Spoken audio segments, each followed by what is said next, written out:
This concept of satisficing, which was coined by a guy called Herbert Simon, who's kind of polymath, won the Nobel Prize for economics, interestingly. But he's a surprisingly interesting person to win the award, actually. He interestingly made the point that in making decisions under uncertainty, his whole sort of shtick was decision-making under uncertainty, the avoidance of a negative probably looms larger than the attainment of a positive. You know? Yes, yeah. It's a useful tool to understand human behavior, because everybody in describing their own behavior always talks about, I chose this because it was the best.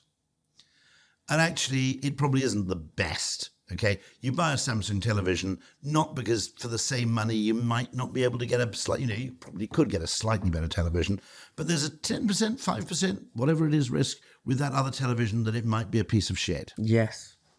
You know, and actually avoiding buying a bad television is much more important, I think that's why Subway's successful, because, I mean, I will...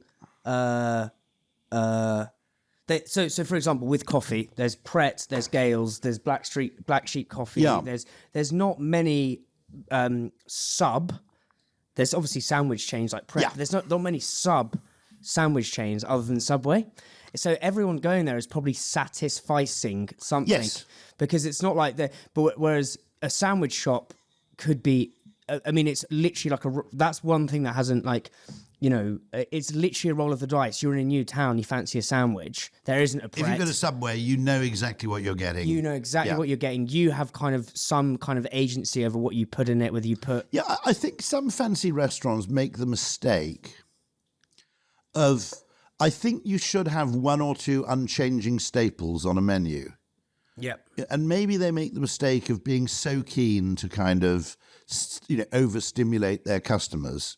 But quite a lot of the time, actually, knowing that a restaurant has, well, if the worst comes to the worst, I can always have the X, because I know. Now, weirdly, interestingly, Didn't you say the right thing about a burger or something? Why the burger's the best seller or something? Well, yeah, there's a wonderful phrase coined by a London ad agency called DDB Adam and Eve. And their phrase is what they call the burger effect, that when you look at a menu, once you've seen the burger, it's difficult to get past it. Yes. That's their view, that you have those things that are very sticky. It's interesting that nearly all places do a burger now, don't they? Because people who can't decide are always, you know, it's rare to have a burger that's actually bad, not impossible. But there's also the thing I think that a lot of restaurants do. I stopped going to Wagamama because there were various things there that were absolute staples. I didn't always eat them, but I knew I always enjoyed them. There was something called Surendra's curry, which was fantastic. And there was a hot coconut-based noodle soup, which was quite spicy. I can't remember what the hell it was called now. But they took them both off the menu, since when I haven't been back to Wagamama in about 3 years.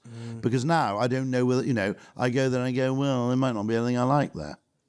Yeah, it's crazy when they take away those things that you like, you love. So just back to these. Actually, that's an interesting measure, because restaurants don't have that metric.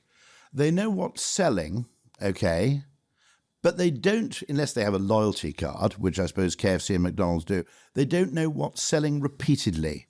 That's why supermarkets want a loyalty card, because if you talk to, for example, the people at Ocado, well, they don't need a loyalty card because they know exactly what everybody's buying. They actually apply two valuations to the items at Ocado. There's how much it sells, and there's how much it repeatedly sells to the same people.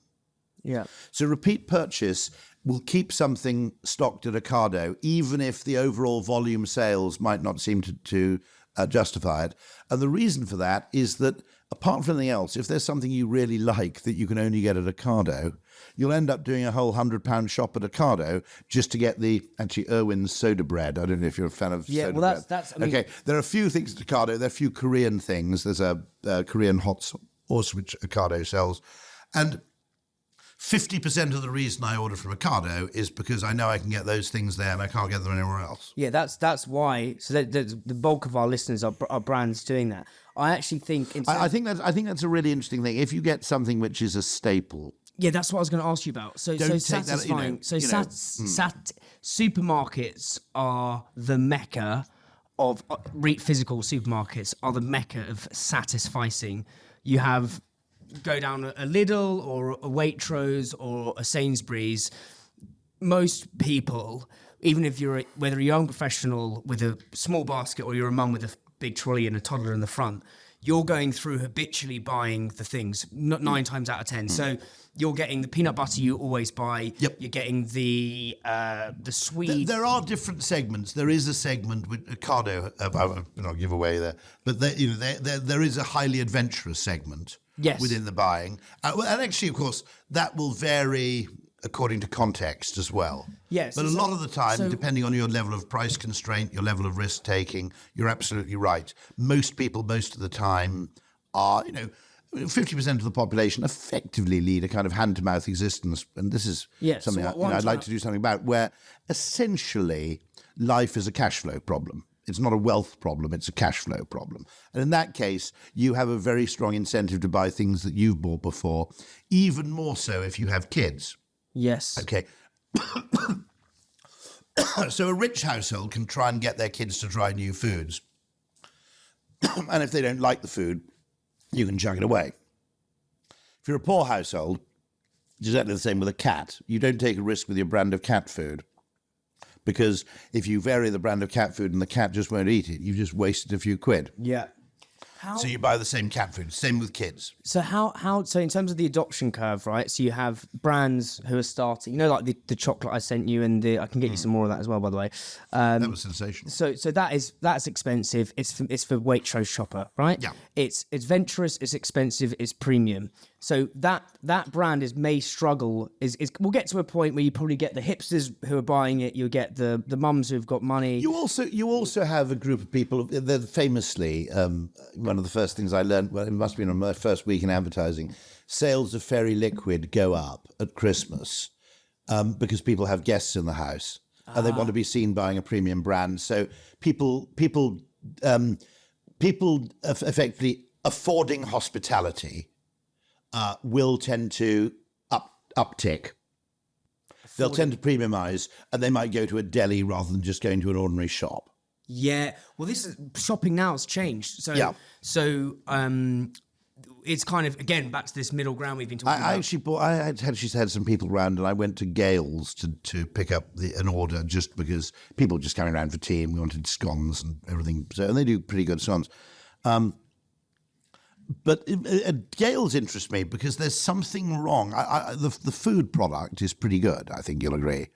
There's something wrong with their queuing system, isn't there? Do you experience the same thing? The whole thing is a bit of a mess. That you're not quite sure whether you actually take the bread off the shelf or whether you ask for the bread. I think, and then there are people in front of you who are asking for coffee, and if they have a large coffee order, it then holds you up. Yeah. So there's something fucked about that. Yeah, but you know what? Last time we talked about gratuitous perversity. Also, a lot of the people in Gales, the clientele. I like the brand. I like the business. The clientele are some fucking annoying people. Aren't they? yeah. They're the kind of Audi drivers of the. My local one's Cobham, so you get a lot of the Chelsea footballers, and you get it looks like a sort of a Botox horse.